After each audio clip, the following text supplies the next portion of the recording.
and it cooled down the planet. That was one effect that he got from this. By what degree? It was, it's probably in the range of about 0.5 degrees Celsius. Trouble is, a quick fix like that could have nasty side effects. And what was also apparent after Mount Pinatubo and other volcanic eruptions is that these particles, in the end, reduce the amount of ozone in the stratosphere. So, we've been trying to do a lot to actually fix the ozone layer. And here you now have the idea of introducing something that could destroy it again. And it's not just those risks that make this project controversial.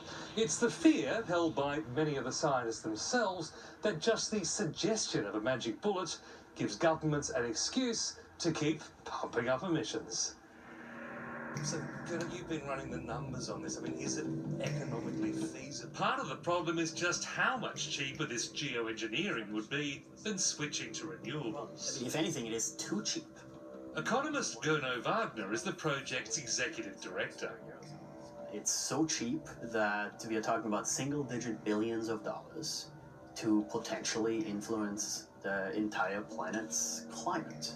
Now, if I was running a fossil fuel corporation, I'd be thinking, great, this can solve the problem and we can keep digging up coal. And frankly, that's the problem, right? So, yes, you might consider that sort of vested interest would in fact be very interested in something like this as, yet another excuse not to cut CO2 emissions. I very often compare stratospheric geoengineering to painkillers. This does not fix the problem, right? It does nothing about CO2 to first order. We're just reducing symptoms, and then human nature can kick in and say, well, it's hard to deal with changing the energy infrastructure, which is very true. It's a huge problem. So we're not there yet. Let's wait with that. The irony is that for all the work this team is doing, they hope this geoengineering will never have to be used.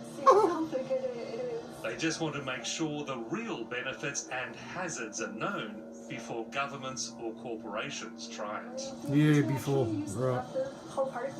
But what we can do is provide as many facts as possible. Because they're not doing it yet, are they? That can inform us about the risks, that can find ways that perhaps have less risks. But in the end, any decision will always have to be based on imperfect knowledge. Do you ever feel like this is playing God?